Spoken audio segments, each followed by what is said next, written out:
ഈ അർജുനായങ്കിയുമായി ബന്ധപ്പെട്ടുകൊണ്ടുള്ള ഒരു അപ്ഡേറ്റിലേക്ക് കൂടി നമ്മൾ പോവുകയാണ്. ആഭ്യന്തരമന്ത്രിയെയും പോലീസിനെയും ഒക്കെ വെല്ലുവിളിച്ചുകൊണ്ട് ഒളിവിൽ കഴിയുന്ന അർജുനായങ്കിയുടെ സഹോദരൻ അഖിൽ തൃശൂർ പോലീസിന്റെ കസ്റ്റഡിയിലായിട്ടുണ്ട്. മൊബൈൽ ഫോൺ സുഹൃത്തുക്കൾക്ക് കൈമാറി പോലീസിനെ കബളിപ്പിക്കാൻ അർജുനായങ്കി ശ്രമം നടത്തി. തൃശൂർ നഗരത്തിൽ പോലീസിന്റെ വ്യാപക പരിശോധന തുടരുകയാണ്. ലെവിൻ കെ വിജയൻ വിവരങ്ങളുമായി ചേർന്നു. ലെവിൻ, നേരത്തെ അർജുനായങ്കിയെ സഹായിച്ച രണ്ടുപേർ കസ്റ്റഡിയിലായിരുന്നു, ഇപ്പോൾ സഹോദരനും.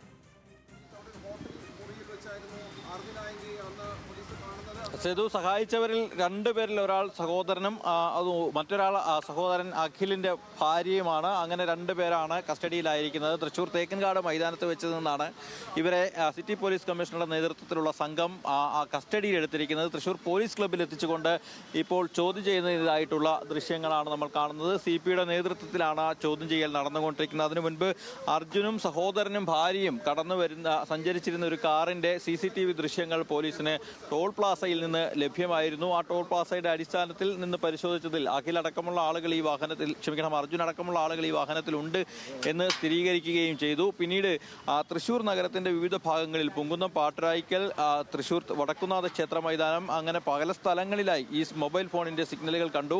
ഒരുപക്ഷെ ലഭ്യമായ വിവരങ്ങൾ പ്രകാരം ഈ മൊബൈൽ ഫോൺ സിഗ്നലുകൾ പല സ്ഥലങ്ങളിൽ എത്തിച്ച് പോലീസിനെ ചുറ്റിച്ചതിന് ശേഷം അർജുന് രക്ഷപ്പെടാനുള്ള അവസരം ഒരുക്കിക്കൊണ്ടാണ് ഈ മറ്റ് കൂടെയുണ്ടായിരുന്ന രണ്ടുപേർ ഇത്തരത്തിൽ നീക്കം നടത്തിയത് എന്നുള്ളതാണ് ലഭ്യമായിരിക്കുന്ന സൂചനകൾ. അതനുസരിച്ചുകൊണ്ട് ഈ രണ്ടുപേരെയും വടക്കുന്നാഥ ക്ഷേത്രത്തിന് മുന്നിൽ നിന്നാണ് കസ്റ്റഡിയിലെടുക്കുന്നത്. കസ്റ്റഡിയിലെടുത്തതിന് ശേഷം പോലീസ് ക്ലബ്ബിൽ എത്തിച്ചുകൊണ്ട് അവരെ ചോദ്യം ചെയ്യുകയാണ്. പക്ഷേ അർജുൻ എവിടെ എന്നുള്ള കാര്യത്തിൽ ഇനിയും ഒരു വ്യക്തത വന്നിട്ടില്ല. നേരത്തെ നൽകിയ നിർദ്ദേശവും സെർച്ചും ഇപ്പോഴും തുടരുകയാണ്. ജില്ലയിലെ വിവിധ പോലീസ് സ്റ്റേഷനുകൾ കേന്ദ്രീകരിച്ചുകൊണ്ട് എല്ലാ സ്ഥലങ്ങളിലും പരിശോധന നടക്കുന്നു. അതോടൊപ്പം തന്നെ ജില്ലയ്ക്കുള്ളിൽ പ്രത്യേകിച്ച് നഗരത്തിനുള്ളിലെ വിവിധ കേന്ദ്രങ്ങൾ കേന്ദ്രീകരിച്ചുകൊണ്ടുള്ള പരിശോധനകൾ തുടരുന്നു.